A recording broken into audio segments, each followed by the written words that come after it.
India daily हर एक update आप तक पहुंचाता रहेगा। चलिए अब खबरों में आगे बढ़ते हैं। जैसे जैसे विधानसभा के चुनाव नजदीक आ रहे हैं, सियासी पारा हाई होता जा रहा है। महाराष्ट्र, झारखंड से लेकर उत्तर प्रदेश तक सियासी हलचल तेज हो चुकी है। मुंबई में योगी आदित्यनाथ के पोस्टर लगाए जा रहे हैं। पोस्टर में स्पष्ट तौर पर लिखा है, बटेंगे तो कटेंगे। इसका मतलब साफ है कि महाराष्ट्र विधानसभा चुनाव में योगी आदित्यनाथ की कितनी डिमांड नजर आ रही है। तो वही दूसरी ओर खबर उत्तर प्रदेश से है, जहां पर बीजेपी यूपी में बड़े बदलाव की तैयारी में नजर आ रही है। अगले 3 महीनों में बूथ स्तर से लेकर प्रदेश में संगठन में बड़े बदलाव हो सकते हैं। हमारे सूत्रों से यह जानकारी है। यूपी में बीजेपी के अध्यक्ष बदलने की तैयारी भी शुरू हो चुकी है। वहीं ऐसी खबर है कि यूपी में उपचुनाव को लेकर आज बीजेपी और बीएसपी की लिस्ट भी आ सकती है। ऐसी जानकारी है कि प्रत्याशियों का नाम फाइनल हो गया है, केवल अब औपचारिक ऐलान जो है वो बाकी है। वहीं यूपी के एक और बड़ी खबर है, कांग्रेस और समाजवादी पार्टी में सीटों को लेकर सहमति नहीं बन पा रही है। ऐसे में यह भी संभावना जताई जा रही है कि कांग्रेस और समाजवादी पार्टी का गठबंधन शायद टूट सकता है, जो दोनों ही दलों के लिए बड़ा झटका माना जा सकता है। वहीं महाराष्ट्र चुनाव की भी बात करते हैं। महाराष्ट्र चुनाव से पहले शिंदे गुट को बड़ा झटका लगा। शिवसेना के जिला प्रमुख मनोज मोरे ने देर रात, बता दें कि मुलाकात जो है वह की है पाटिल से, और जिसके बाद से यह खबर आ रही है कि मनोज मोरे को धूले से उम्मीदवारी मिलने की पूरी संभावना है। तो वही झारखंड में भी आरजेडी और जेएमएम के बीच सब कुछ ठीक नहीं है, यानी ऑल ओके नहीं है। सीटों को लेकर माथापच्ची यहां पर भी नजर आ रही है। खबर यह भी है कि महाराष्ट्र में कांग्रेस कुछ सीटों पर आज अपने प्रत्याशियों के नाम का ऐलान कर सकती है, जबकि अभी तक महाविकास अघाड़ी में सीटों को लेकर पेच फंसा हुआ है। विस्तार से आपको इन राज्यों से रिपोर्ट पहुंचाएंगे, जानकारी पहुंचाएंगे, क्योंकि महाराष्ट्र के चुनाव में योगी आदित्यनाथ की डिमांड बहुत ज्यादा नजर आ रही है। बीजेपी कार्यकर्ताओं ने योगी आदित्यनाथ के पोस्टर लगा दी है, जिसमें लिखा है कि बटेंगे तो कटेंगे। पोस्टर में लिखा है कि एक रहेंगे तो सुरक्षित रहेंगे, जिसकी तस्वीरें इस वक्त आप सभी की टीवी स्क्रीन पर है। अब आपको सुनवाते हैं कि सीएम योगी आदित्यनाथ ने बटेंगे तो कटेंगे वाला बयान हरियाणा विधानसभा चुनाव में कैसे दिया था, कहां दिया था और क्या दिया था। पहले बयान सुनिए, उसके बाद सीधा चलेंगे चर्चा की ओर। बहनों और भाइयों, राष्ट्र से बढ़कर के कुछ नहीं हो सकता, कुछ नहीं हो सकता। और राष्ट्र तब सशक्त होगा जब हम एक रहेंगे, नेक रहेंगे, तभी नेक रहेंगे। बटेंगे तो कटेंगे। आप देख रहे हैं ना, बांग्लादेश में देख रहे हो ना, तो वो गलतियां यहां नहीं होनी चाहिए। बटेंगे तो कटेंगे, एक रहेंगे तो नेक रहेंगे। तो सुना आपने, बटेंगे तो कटेंगे, एक रहेंगे तो नेक रहेंगे। अब बीजेपी नेताओं की क्या कुछ प्रतिक्रिया सामने आ रही है और नेताओं की क्या कुछ प्रतिक्रिया सामने आ रही है, पहले आपको वह भी सुनाते हैं। पर जैसे बांटने की राजनीति कर रहा है, तुष्टीकरण की राजनीति कर रहा है, उस राजनीति को हमने जवाब देने का किया है। और उत्तर भारत के लोग यहाँ बहुत हैं जो उनको मानते हैं, इसलिए उनका नारा है कि बटेंगे तो कटेंगे। उसका जवाब हमने महाराष्ट्र में भी देने को चालू कर दिया, और हरियाणा में तो आपने देखा ही कि कैसे लोगों ने इसका जवाब दिया और एक साथ खड़े रहे भारतीय जनता पार्टी के साथ। वही हम चाह रहे हैं महाराष्ट्र में भी वही पैटर्न सेम लागू हो।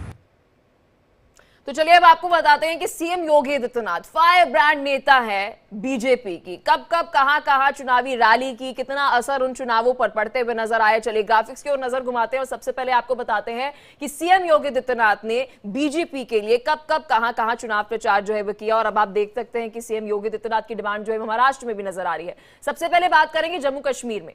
जम्मू कश्मीर में सीएम योगी आदित्यनाथ ने 5 चुनावी रैली की थी। 5 में से 4 सीटों पर बीजेपी की जीत हुई थी। हरियाणा में योगी आदित्यनाथ ने 14 रैलियां की। 14 में से 9 सीटों पर बीजेपी को जीत मिली।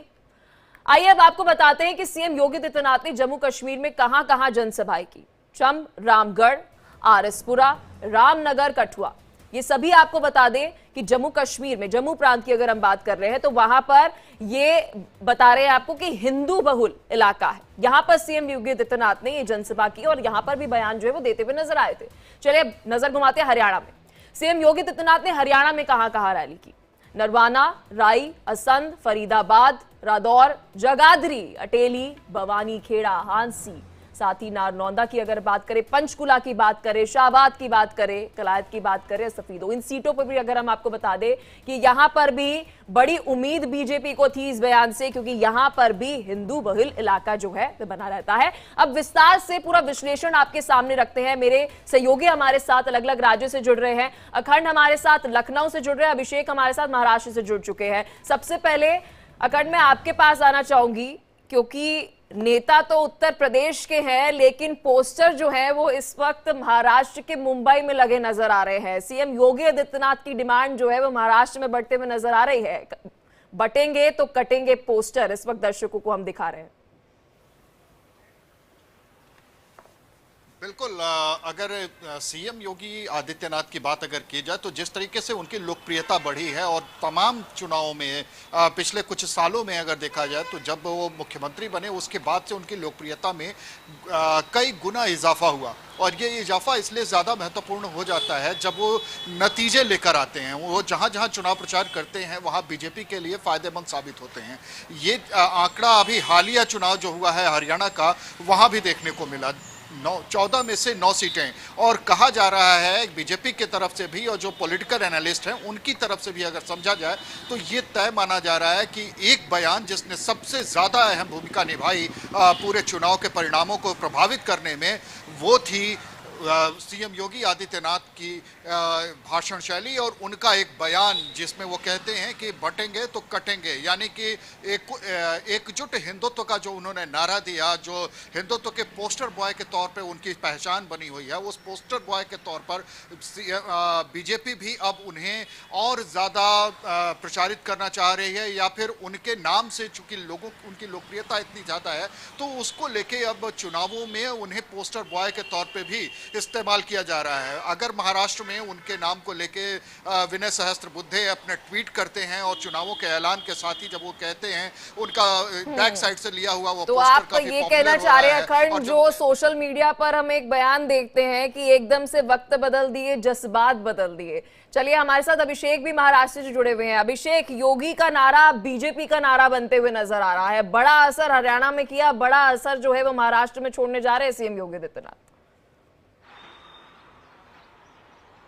बिल्कुल, और उसके पहले बता दो, उसको जोड़ के बता दो। देखिए, लोकसभा में आपको पता होगा, जब याद होगा, जब चुनाव हो रहा था उस दौरान भी एक बड़ा नारा दिया गया था 80 और 20, यानी 80% 20% नारा दिया गया था। वह एक नारा यह दिया गया था कि 80% जो लोग हैं वह यानी जो मेजॉरिटी में है वह वोट करने बहुत कम निकलते, लेकिन जो 20% लोग हैं वह वोट करने 100% निकलते हैं। एक बड़ा नैरेटिव सेट किया गया था, लेकिन वह नैरेटिव कहीं कहीं काम भी आया। लेकिन महाराष्ट्र में और कहीं उत्तर प्रदेश जाहिर सी बात है काम नहीं आया। लेकिन अब चूंकि विधानसभा का चुनाव है तो विधानसभा का चुनाव भी इस तरीके से देखा जा रहा है कि जो हिंदू वोटर्स हैं कम से कम वो बटे नहीं, वह एकजुट होकर वोट करे, ताकि कम से कम चुनाव नतीजे अच्छे आवे। यही कारण है कि बटेंगे तो कटेंगे इस तरीके से जो पोस्टर्स है वो मुंबई में इसकी शुरुआत हो चुकी है। और अब ये जाहिर सी बात है कि यह पोस्टर्स जो है वह पूरे महाराष्ट्र के उन तमाम जगहों पे जाएगा जहां पर भी कि कहीं कुछ जो मुस्लिम बाहुल्य इलाके कह सकते हैं, या जहां पर कि कट्टरपंथी की बात जो सामने आती है उस तरीके देखने को मिलती है। लेकिन यह साफ है कि हिंदुत्व वोटर को, हिंदू वोटरों को एकत्रित करने के लिए कह सकते हैं इस तरीके से अभिषेक, अखंड, आप दोनों हमारे साथ जुड़े रहिए। दर्शकों को हर एक अपडेट और पूरा एनालिसिस जो है वो चुनाव से जुड़ा पहुंचा रहे हैं। चुनावी सरगर्मी तेज है। आइए एक नजर डालते हैं कि आज की क्या क्या बड़ी सियासी हलचलें जो है वो देश के अंदर नजर आ रही है। सबसे पहले बात करेंगे उत्तर प्रदेश की। यूपी में बीजेपी में बड़े बदलाव की तैयारी है। 3 महीने में आपको बता दें कि बूथ से लेकर प्रदेश अध्यक्ष तक का संगठन जो है वो बदल सकता है, ऐसी जानकारी मिल रही है। उपचुनाव को लेकर बीजेपी और बीएसपी की लिस्ट जो है वह आज आ सकती है। बीजेपी 8 सीटों पर अपने प्रत्याशियों का ऐलान आज कर सकता है। 1 सीट आरएलडी को जो है वो दी जा सकती है। समाजवादी पार्टी और कांग्रेस में सीटों पर अभी सहमति नहीं बन पा रही है। सीट बंटवारे पर दोनों की राहें जो है वो कुछ अलग अलग ही नजर आ रही हैं। कांग्रेस भी सभी सीटों पर अपना प्रत्याशी उतार सकता है, इसकी भी संभावना है। अब बात करते हैं हम महाराष्ट्र की। धुले में मुख्यमंत्री एकनाथ शिंदे को बड़ा झटका लग गया है। बगावत की तैयारी में मनोज मोरे नजर आ रहे हैं। धूले विधानसभा चुनाव लड़ने की अटकलें जो है वो तेज हो चुकी है। यहाँ पर एक बड़ा नेता जो है वह मनोज मोरे को माना जाता है। महाराष्ट्र नवनिर्माण सेना के 9 उम्मीदवारों का भी ऐलान आज हो सकता है। तो वही सबकी नजर है एमवीए पर। महाराष्ट्र में एमवीए के बीच सीटों पर तनातनी अभी भी जारी है।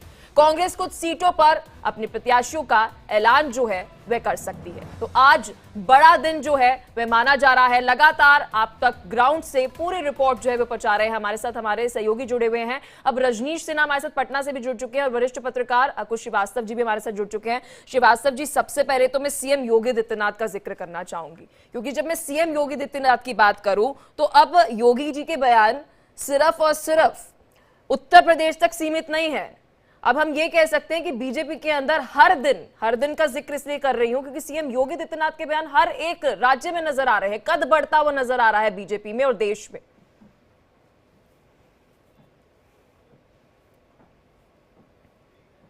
जी श्रीवास्तव जी। आप मुझसे पूछ रही हैं? जी श्रीवास्तव जी, आपसे मेरा सवाल था। हाँ, एक्चुअली थोड़ी आवाज की प्रॉब्लम आ रही है। मैं इस समय बाहर हूँ, सिंगापुर में हूँ, और तब भी क्योंकि लगातार टच में हूँ इसलिए मुझे पता है काफी चीजें। तो ये बटेंगे कटेंगे एक ऐसा नारा हो गया है जो बिल्कुल गान की तरीके से हो गया है, गाने की तरीके से हो गया, और कहीं ना कहीं वो राष्ट्रीयता और एक अपनी ताकत के दूर कहने, उसके 2 अर्थ बताए जरूर जा सकते हैं, लेकिन सीधा अर्थ जो है वही है। और इसकी ध्वनि इतनी बड़ी हुई कि वो अब संघ प्रमुख तक को इस तरीके की बात को कहना पड़ा। और वही बात उन्होंने रामलीला, जो दशहरे के दौरान संघ का वार्षिक उद्बोधन उनका होता है, उसमें उन्होंने कही, और उसके पहले भी इसी तरीके की बात की। तो ये आप समझ सकती हैं कि जो भारतीय जनता पार्टी का वोटर है उसको लग गया है, उनके नेताओं को लग गया है कि अगर आप अलग रहेंगे, थोड़ी सी भी राय भिन्नता रखेंगे, और वो उनको नुकसानदेह करती है। और यही वजह है योगी की इन बातों के बाद बड़े नेताओं को भी, जिसमें संघ प्रमुख तो हैं ही, और संघ प्रमुख को इसलिए मैं उल्लेख कर रहा हूँ